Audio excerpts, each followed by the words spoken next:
So there was about 35 other mayors, and I'm going based on what they told me because I didn't actually count. But we were in a large room surrounded by White House staff members, including Secretary Carson. And then there were representatives from a lot of other different cabinet departments as well. Department of the Interior, EPA representatives were there sitting around the outside. They didn't participate. There was some background information given, and then they really opened up the floor to us, the mayors. And they were taking notes, which is good, right? You always want to be heard. And if you don't see anybody taking notes, you think that you're not being heard. So I was able to share some of our local stories, which is really important. The housing climate in Washington, D.C., arguably is considerably different than that of Stevens Point. There were mayors from all over the country. I tried to feverishly take notes on who was in attendance. I'm going to ask them for an attendee list later today. But we had mayors again from all over the country: California, Utah, New Hampshire, Arizona, Ohio, Philadelphia. They were everywhere, and varying degrees too. Arlington, Texas was there, and little old Stevens Point, Wisconsin. So it covered the whole gamut. Obviously, we have different challenges in relation to housing, but at the root of everything, it's kind of all the same, right? We don't have enough housing supply, and it's challenging to get that supply built because of a variety of things. The 3 points that I brought up were primarily we have relatively low incomes here in the city and the state. Wisconsin is one of the top states where residents have to spend more than half of their income on housing. That's alarming, and trying to relay that. So part of the challenges there are the fact that renters, typically your younger people, are paying so much in rent because the housing prices demand that they have little opportunity to put any money away for savings to try and save up for that down payment. So part of what I asked for is ways that we can help people who are interested in saving, save up money for a down payment. Now that may be expanding first-time home buyers or any of the first-time home buyer programs that they have, where there's assistance for those who can't afford to cover the entire down payment. Mm-hmm. One of the things that Secretary Carson brought up that was pretty interesting is the concept of something called, for lack of a better term, renter's insurance. It's not the typical renter's insurance where it insures your property, but it would be a policy that a renter could take out to ensure that any damages incurred would be covered, thus likely saving the security deposit, right? But in all likelihood, Mike Wiza wants to buy a house, and I'm renting right now. So I would buy this insurance in making sure that any damage done to the property would be covered. I would likely pay a couple bucks a month for that insurance. And then in exchange, I would have that security deposit money that I can put in a bank and kind of use as that nest egg to start saving up for a down payment for eventual home ownership. Okay. The other challenge is the fact that the cost of construction is significant, and the amount of I'll call them hoops to jump through to build is challenging. There are newer technologies, newer materials available that may be very much as good as our wood construction, but cheaper. And because of perceived or otherwise red tape, those building materials, by the time you get through the processes of approvals and things like that, it's almost costing you as much or more than a standard wood build. Okay, and what materials are those? What are you referring to? Well, so I'm not a contractor, but it was one of the topics that were brought up. Let's go with the steel 2x4s. I don't know.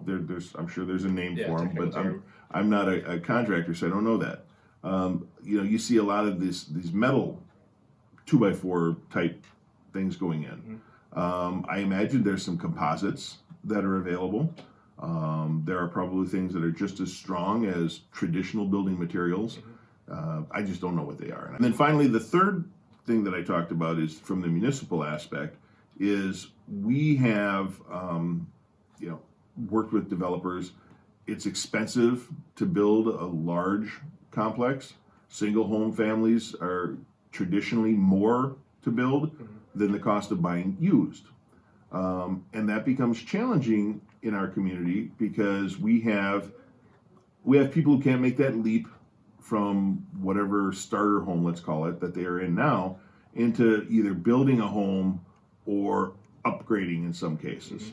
So what programs can we offer that might be of assistance? In Vineyard City, Utah, their mayor has another interesting program that she just touched on briefly. She created an accessory residence ordinance. Okay. Now, we didn't elaborate because, again, we didn't have a lot of time with 35 people plus staff. We didn't have a whole lot of time to elaborate on a lot of this stuff, so I'm going to follow up. But to me, that sounds like allowing people to rent out the room above their garage or a guest house or something along those lines. So I got to look into that ordinance as well.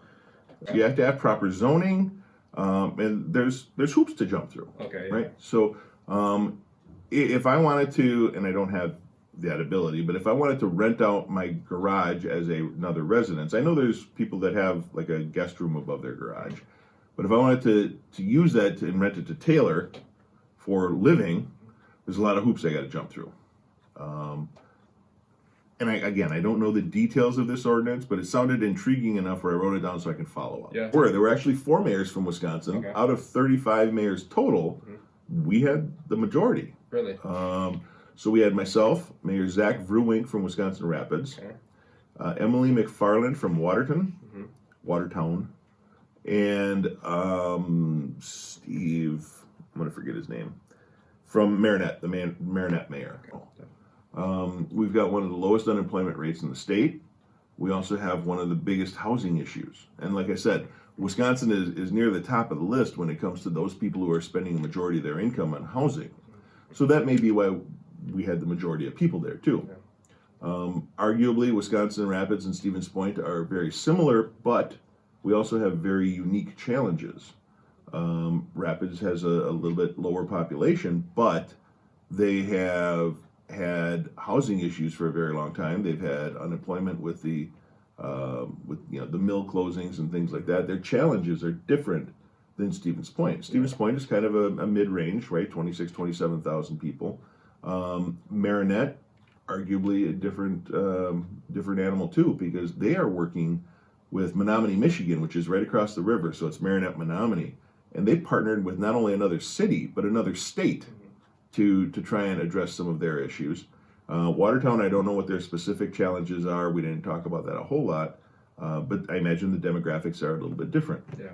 And that could very well be why we had the larger group from Wisconsin, because we arguably have more challenges. But a single family lot in the city is almost unheard of. We don't have a lot of opportunity. So we need to grow. And that means, expanding our boundaries, our border. I don't consider it sprawl as long as it is smart growth. There are certain things we need. We don't have a lot of opportunities within the city. The ones we do, we take advantage of, but we need to do them both. We need infill as well as growth outside. And that's been one of our challenges, right? There aren't a lot of opportunities for new subdivisions, for example, because we're really have boundaries. So the local municipalities will probably not be able to take action. Okay. My understanding is that this was the federal government seeking input on how they can make things easier for those of us at the local level. Okay. We get so in Wisconsin we have the opportunity to just pick up the phone and call someone. We probably know them. The league is very helpful. League of Wisconsin Municipalities is very helpful in creating those interstate networks, intra-state networks. But rarely do we get an opportunity to go outside of Wisconsin, because even Wisconsin challenges are completely different than the challenges you're going to face in Arizona.